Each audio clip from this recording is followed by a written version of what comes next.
For 7 years, my wife and I ran our life like a clean spreadsheet. Not the fake "we're a team" kind you post on Instagram. The real kind. Mortgage split down the middle. Bills split down the middle. Chores split down the middle. Even the dumb invisible stuff. Doctor appointments, school forms, birthday gifts for relatives we didn't even like, split down the middle. We weren't perfect, but we were fair. I used to be proud of that. I'd look at couples around us, one person drowning while the other floated, and I'd think, not us. We're civilized. We're modern. We're partners.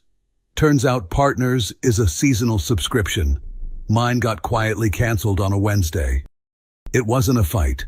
No screaming, no flying plates, no dramatic, "I can't do this anymore," with a suitcase already packed. It was worse. It was calm. It was managerial. She announced a power shift like she was updating our household terms of service. That evening started normal. Kids were finally down. I was loading the dishwasher. She was leaning against the counter with a mug in her hand, scrolling on her phone like it was dispensing oxygen. "Hey," I said, because I still lived under the illusion we were married, not negotiating a hostile takeover. "Tomorrow I can take the morning drop-off if you want to sleep in." She didn't look up. You okay?" I asked. She took one sip, put the mug down slowly, finally looked at me. Not angry, not sad, decided.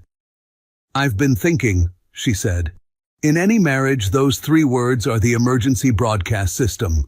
I closed the dishwasher and leaned back on the counter. "Okay, about what? Vacation? New couch?" She didn't smile. That should have been my first clue that I was about to get audited. "I'm tired," she said. "Me too," I said instantly. "I'm so tired I forgot what my hobbies were. I think I used to be a person." "This isn't about jokes," she replied, like she was addressing a toddler with a sharp object. "Okay," I said, lowering my voice. "Talk to me." She inhaled, and for a second I thought I was going to hear something human. Something like, "I'm overwhelmed. I'm burned out. I need help." Something we could actually work with. Instead, she said, "I'm tired of living on equal terms." I blinked. "Sorry, did you say equal terms?" "Yes." "Like equality?" "Yes." I waited for the punchline. It didn't arrive. She continued, still calm. "I need more space. I need my own schedule. I don't want to negotiate every little thing anymore." I stared at her for a second, then nodded slowly, like I was trying to decode a foreign language using only facial expressions. "Okay," I said carefully. "Space I get, schedule I get. But what does that mean practically?" She leaned forward a little, like she'd been waiting for me to ask the exact right question so she could finally read from her prepared notes.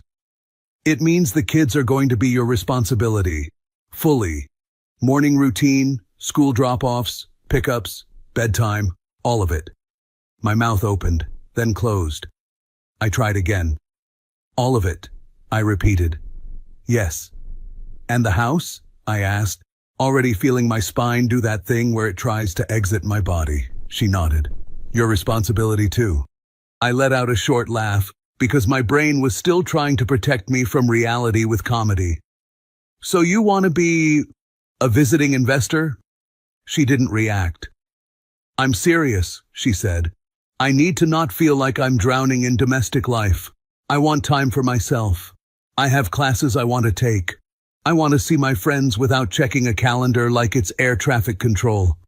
I held up a hand. "Wait, I'm not stopping you from seeing your friends." "No," she said softly, "but the expectation is always there, that I have to make it fair. I don't want to do that anymore." And there it was. The real confession. She didn't want help. She wanted relief from the concept of fairness. I looked at her. Really looked. "You're saying you want to stop keeping it balanced," I said. "Yes." I took a breath. "Okay. And financially?" Her eyes didn't even flicker, like she'd already calculated the math. "I think it makes sense if you cover more. 70, maybe 80% for now. You make more than I do. My jaw tightened. Now, before anyone starts writing think pieces, yes, I made more. Not triple, not buy a yacht more, but enough that I'd always seen willing to carry a little extra when needed. We were a family. We made decisions together. But this wasn't carry a little extra. This was, you will fund the kingdom. I will live in it. I exhaled through my nose. So let me summarize.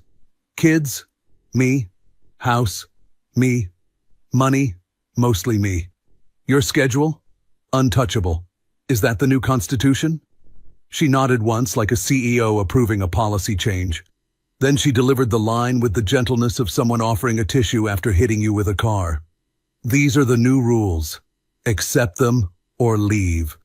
She said it calmly. Not smug, not cruel, almost compassionate. Like she expected me to cry and then quietly comply. I stared at her for a full 3 seconds. The weird thing is, my first emotion wasn't anger. It was clarity.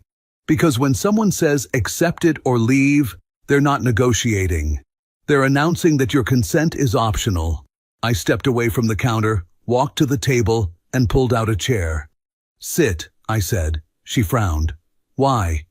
Because if we're rewriting the structure of our lives, I'd like both authors present.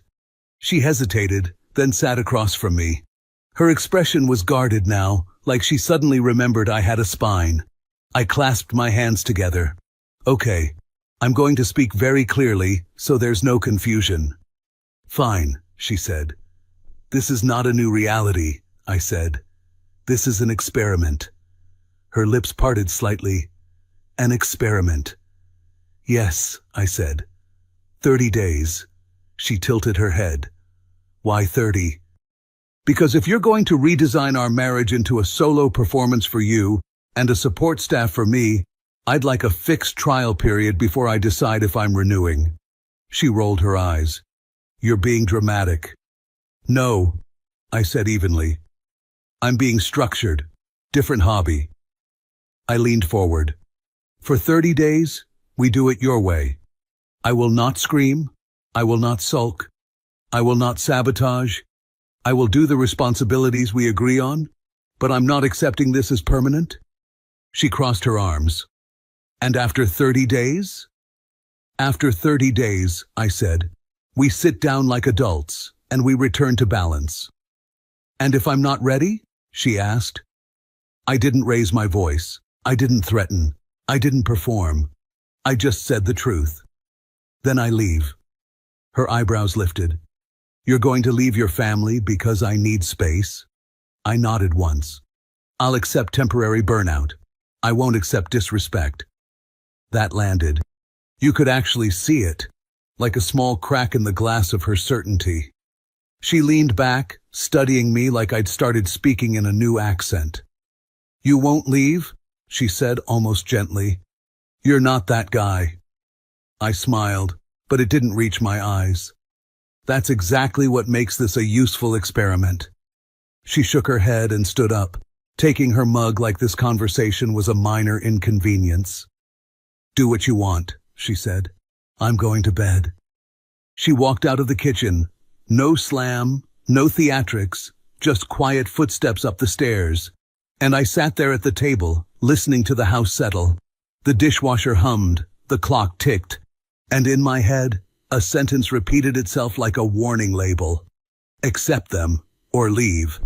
I pulled my phone out, opened a notes app, and typed, Day 1, trial period begins. Then I added a second line, because I wanted to remember the moment I stopped being a volunteer. I'm not agreeing, I'm documenting. Upstairs, the light in our bedroom turned off.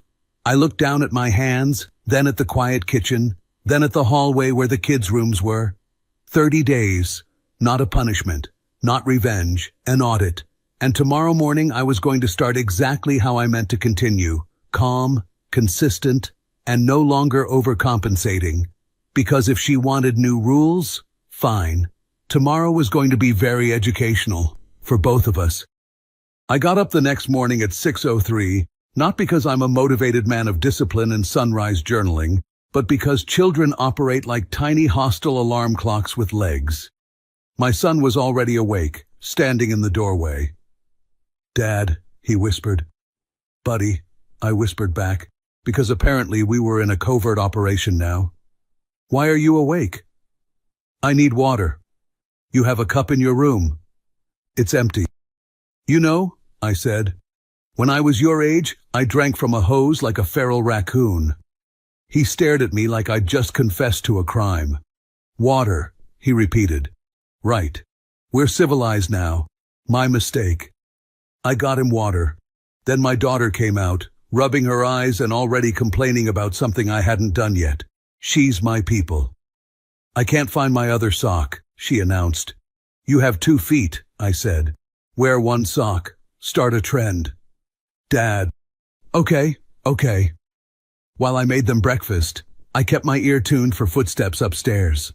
Because in the old model, my wife would come down, hair in a messy bun, and we'd do the morning dance together. One person packing lunches, the other person checking backpacks, both of us pretending this is fine. Now, I watched the stairs like I was waiting for a judge to enter the courtroom. She came down at 6:41, fully dressed, makeup done, hair presentable. She walked into the kitchen, glanced at the kids, and poured herself coffee. No "good morning," no "need help," no "how are they," just coffee, her holy sacrament of not being involved. My son waved a spoon at her. "Mom." "Morning," she said, distracted, scrolling her phone again as if her screen was showing her the future. My daughter looked at her like she was calculating whether this woman was still a parent or just a guest in our home. I kept my face neutral. "Are you taking them today?" my wife asked me without looking up. "Yes," I said. "That's the plan, fully. Remember?" She sighed, like I was the one being difficult. "Right. I'm heading out early. I have that class." "Of course you do," I said. My wife turned back to the kids, smile snapping into place like a customer service representative. "Bye, babies," she said, kissing the top of my son's head, then my daughter's. She didn't look at me when she walked out. The door closed, and the kitchen got quieter in a way that felt new. I exhaled slowly, then clapped my hands once. "All right, shoes, backpacks, we're leaving in 10. My daughter squinted at me. "You're weird today." "Thank you," I said.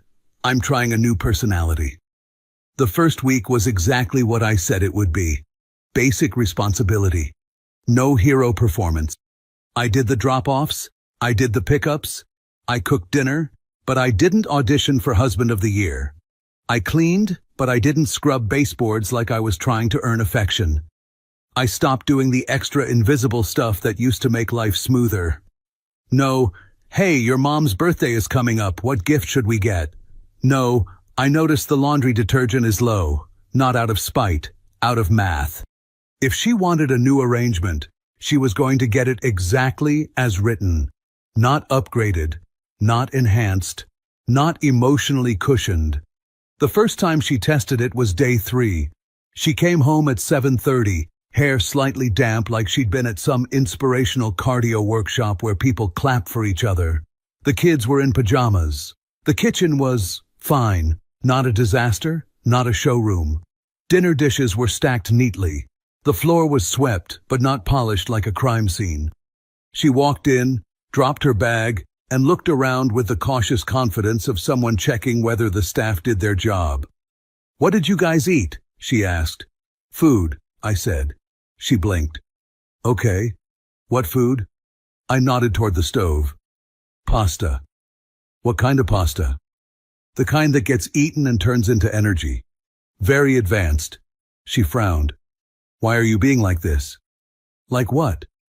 She gestured vaguely, like she was trying to swat sarcasm out of the air. "Short, cold." I shrugged. "I'm tired." "Me too," she snapped.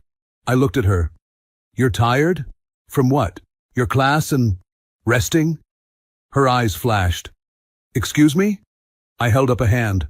"Let me rephrase. I'm sure you're tired from your life. I'm tired from your life too." She took a step forward. "Don't start." "I'm not starting," I said. I'm continuing. There's a difference. She stared at me like she couldn't decide whether I was joking or insulting her. Then she turned toward the kitchen again, eyes landing on the dishes. Are you going to clean that? She asked, pointing at the stack. I glanced at it. Eventually. When? When I feel like it. Her mouth opened slightly. You used to do it right after dinner. You used to share responsibility, I said. The words weren't loud, but they hit. Like a dart instead of a hammer. She went still for a moment.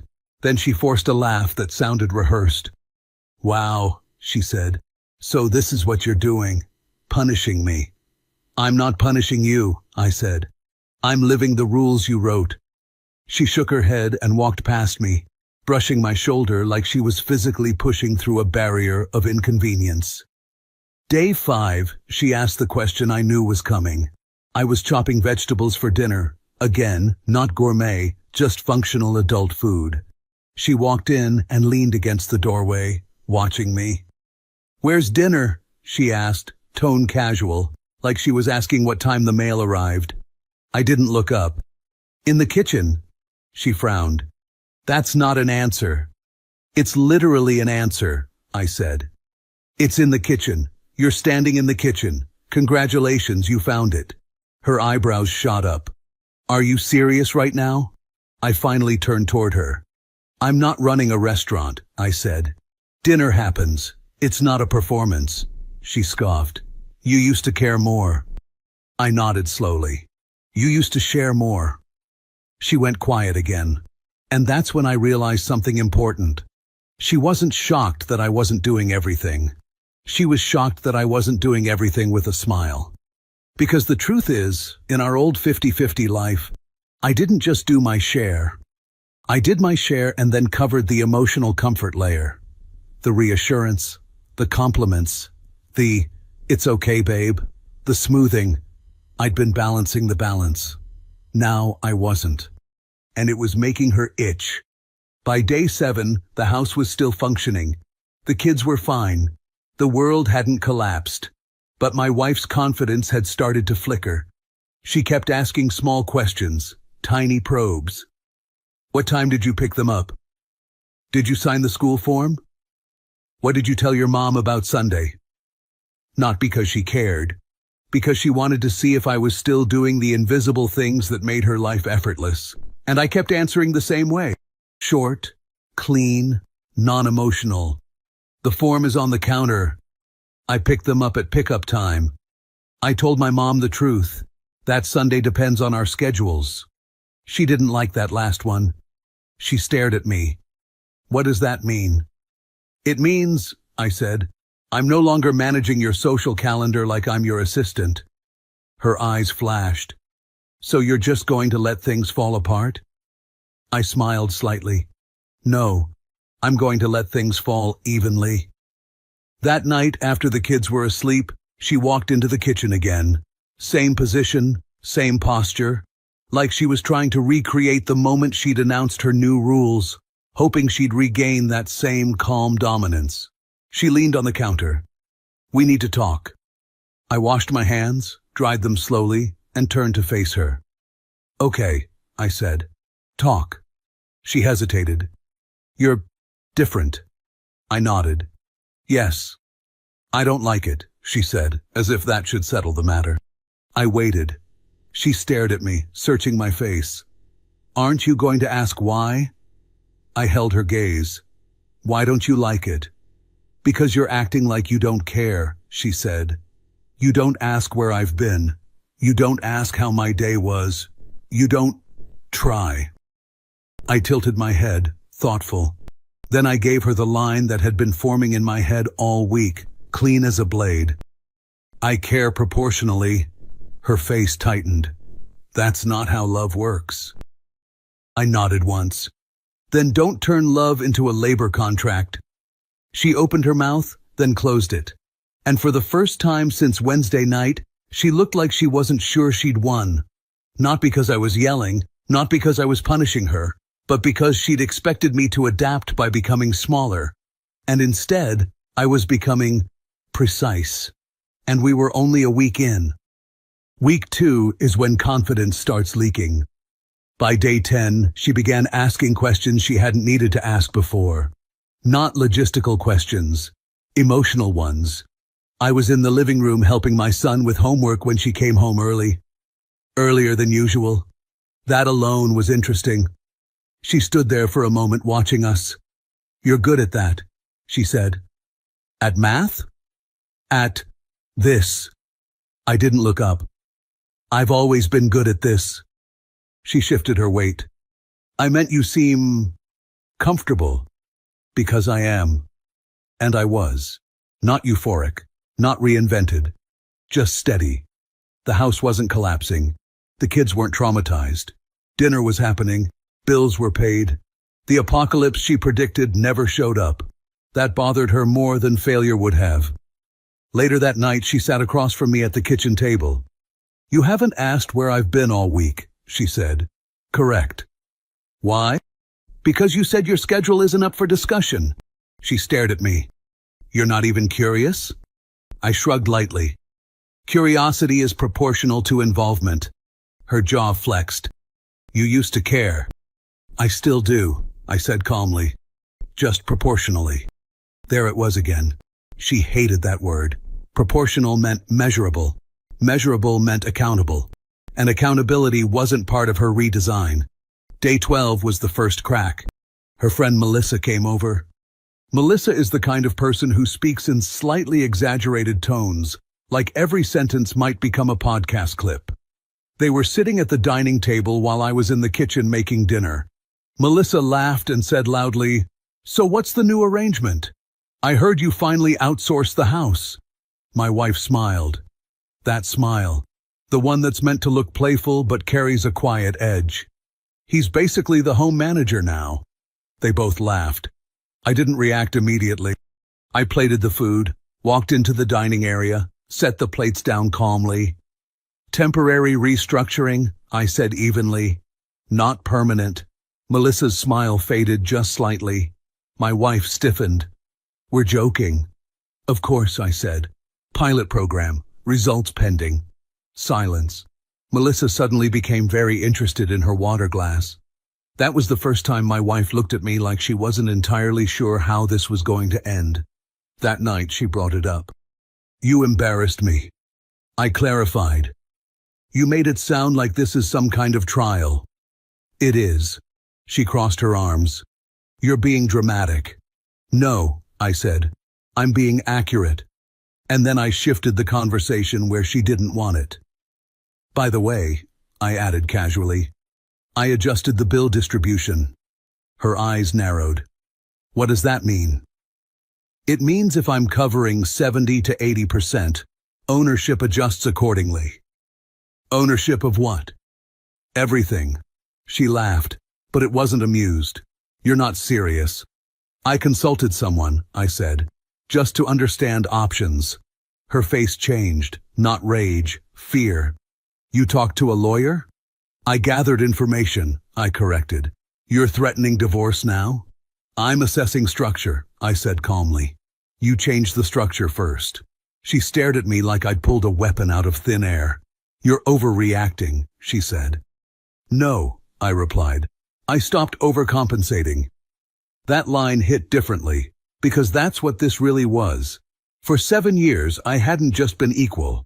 I'd been cushioning, covering emotional gaps, picking up slack before it formed, absorbing tension so it never surfaced. Now I wasn't. Day 15. She tried something else. Softness. She came into the bedroom earlier than usual, sat next to me, hand on my arm. "You've changed," she said quietly. "No," I replied. I recalibrated. She exhaled slowly. "I didn't think you'd take this so literally. I don't do vague contracts. I just needed breathing room." And I agreed to 30 days. She hesitated. "And after that?" "We return to balance." "And if I don't want to?" There it was again. The assumption that preference overrides partnership. "Then I leave," I said. No anger, no raised voice, just clarity. She searched my face. "You wouldn't." "I would." That silence was different from the earlier ones. This one had weight. Day 18 was when it turned. She asked the question she'd been circling. We were in the kitchen again. Everything important in our marriage apparently happens between the fridge and the sink. Are you planning to leave? She asked. I wiped my hands on a towel slowly. I'm planning to decide. Her throat moved when she swallowed. You're not even fighting for us. I looked at her steadily. I am fighting for balance. That's not romantic. Neither is exploitation. She flinched. Good. Day 20, she tried intimacy again. Not dramatic, not desperate, just closer than usual. Softer tone, longer eye contact. Old reflexes stirred for half a second. But I didn't lunge. I didn't chase. I didn't perform gratitude. I stayed even. And even is terrifying when someone expects pursuit. You're so distant, she whispered that night. I'm aligned, I replied. With what? My standards. By day 22, the house felt like a quiet chessboard. She was watching, calculating, trying to predict the move. I wasn't angry. I wasn't cold. I was consistent. And consistency removes the illusion that someone can wait you out. One evening, she sat across from me again. You're making this bigger than it needed to be. I just wanted help. You had help. She went quiet. Because that was the truth. She hadn't wanted help. She'd wanted relief from equality. And now she was discovering something unexpected. Equality, once withdrawn, doesn't return on demand. By day 25, she looked tired. Not from work, from uncertainty. Are you still attracted to me? She asked suddenly. Yes. Then why don't you act like it? Because attraction isn't obedience. Her eyes filled with frustration. You're punishing me. No, I said evenly. I'm observing you. That unsettled her more than anger ever could. And the closer we got to day 30, the quieter she became. Because she finally understood something. This wasn't about chores. It wasn't about schedules. It wasn't even about money. It was about whether I would accept a permanent downgrade in respect. And for the first time since she said, accept it or leave, she wasn't sure which option I'd choose. Day 27 is when reality starts sweating. Not yelling, not collapsing, just sweating. She was moving differently in the house, slower, watching me when she thought I didn't notice, pausing in doorways like she was waiting for something, a signal maybe, a crack in my composure, a hint that this was all theater. It wasn't. That evening the kids were building something chaotic out of blocks in the living room. I was on the floor with them, helping engineer a structurally unsound castle that would absolutely violate building codes. She stood there for a while. You're really leaning into this, she said. Into what? The dad thing. I looked up at her. I've always leaned into the dad thing. She folded her arms. It feels intense. It's responsibility, I said. It looks intense when one person carries it. That landed. She didn't argue. She just turned and went upstairs. Later that night, after the kids were asleep, she came back down. She sat across from me at the table. Day 30 is coming, she said. Yes. And you're actually going to do this audit? Yes. She exhaled slowly. You're acting like this is a business merger. I'm acting like this is a structure, I replied. Because it is. This is a marriage. Exactly. Silence stretched between us. Then she said something honest. I didn't think you'd react like this. How did you think I'd react? She hesitated. You'd complain, then adjust. There it was. Expectation of resistance, followed by compliance. I adjusted, I said calmly. You just don't like the direction. Her jaw tightened. You're making me the villain. I'm not, I said. I'm making you accountable. Day 29 felt like the quiet before a storm neither of us wanted to admit was coming. She was softer with the kids, more present, helping with homework without being asked, loading the dishwasher without commentary, not because she suddenly rediscovered domestic joy, because she felt the clock ticking. That night she tried one last emotional angle. We were in bed. Lights off. Darkness makes people brave. "I feel like you stopped loving me," she said quietly. I stared at the ceiling. "I stopped compensating," I corrected. "That's cruel." "No," I said evenly. "Cruel would be pretending everything is fine while resentment grows." She rolled onto her side. "I just wanted to feel like I wasn't drowning." "And I didn't?" I asked. She didn't answer, because the truth was inconvenient. I had been drowning quietly for years, not in chores, but in expectation, in being the stabilizer, the smoother, the emotional shock absorber. Day 30 arrived on a Saturday. No drama, no raised voices. I made coffee. She sat at the table. I brought my laptop, not theatrically, just matter of fact. "You're serious," she said. "Yes." I turned the screen toward her. I'd tracked hours, expenses, division of labor, school involvement, household tasks, not obsessively, just clearly. For 30 days, I said, I carried 82% of direct financial outflow, 100% of childcare logistics, 90% of domestic execution. She looked at the numbers like they were written in another language. She rubbed her forehead. "You're humiliating me." "I'm informing you." She sat back, frustrated. "You said this was temporary." "Yes. And I told you I like having more space. And I told you I won't live permanently in imbalance." She stared at me. "So what are you saying?" I closed the laptop slowly. "I'm saying we return to 50-50. And if I don't want to?" There it was. No rage, no tears, just preference. "I leave," I said. Her breath caught slightly. "Over this?" "Over disrespect." "This isn't disrespect," she insisted. "It is," I said calmly. "You removed mutual agreement and replaced it with unilateral terms. You're overreacting." "No," I said evenly.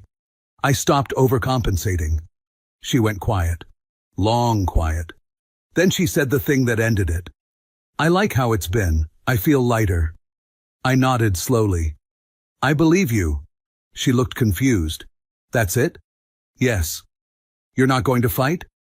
"I already did." She shook her head. "You're choosing pride over your family." I stood up. "No," I said. "I'm choosing balance for my children." She looked at me like I'd just spoken a foreign language. "You're really going to leave?" I picked up my keys from the counter. Experiment complete. Her face shifted. Not anger this time. Fear. "You won't," she whispered. I paused at the hallway. "I would have stayed forever in partnership," I said. "I won't stay in hierarchy." The kids were upstairs, sleeping peacefully, unaware their parents had just completed a structural audit of their home. I packed lightly, not dramatically, not destructively, just efficiently. She followed me into the bedroom. "You're throwing away 7 years." "No," I said. "I'm refusing a downgrade." Tears gathered in her eyes. I didn't slam doors. I didn't shout. I didn't list grievances from 2018. I walked to the door calmly. She stood there, arms wrapped around herself. "If you walk out," she said, voice trembling slightly, "you're proving you never really loved me." I held her gaze. "If I stay," I replied, "I prove I don't love myself." That was the final move. I opened the door, stepped outside, closed it gently behind me, and for the first time in 30 days, I wasn't documenting. I was done. 3 months later, we signed the papers. No screaming, no dramatic courtroom monologues, no cinematic last look, just signatures. She tried to soften it at first. "Are we really doing this?" "Yes." "Over chores?" "Over respect." That word again. Respect. It never sounds dramatic, but it ends things quietly. The mediator explained custody, 50-50. Assets, divided cleanly. Mortgage, adjusted. Schedules, structured. Balanced. Ironically, the divorce looked exactly like the marriage was supposed to. Fair. After the paperwork, she lingered outside the building. "I didn't think you'd actually go through with it," she said. "I told you I would. I thought you were proving a point." I was. And I don't repeat experiments. That hurt her. I could see it. Not because she lost control, because she miscalculated. She thought I would fight emotionally, argue, beg, eventually adjust. What she didn't expect was consistency. "I didn't mean for it to go this far." "It didn't," I said calmly.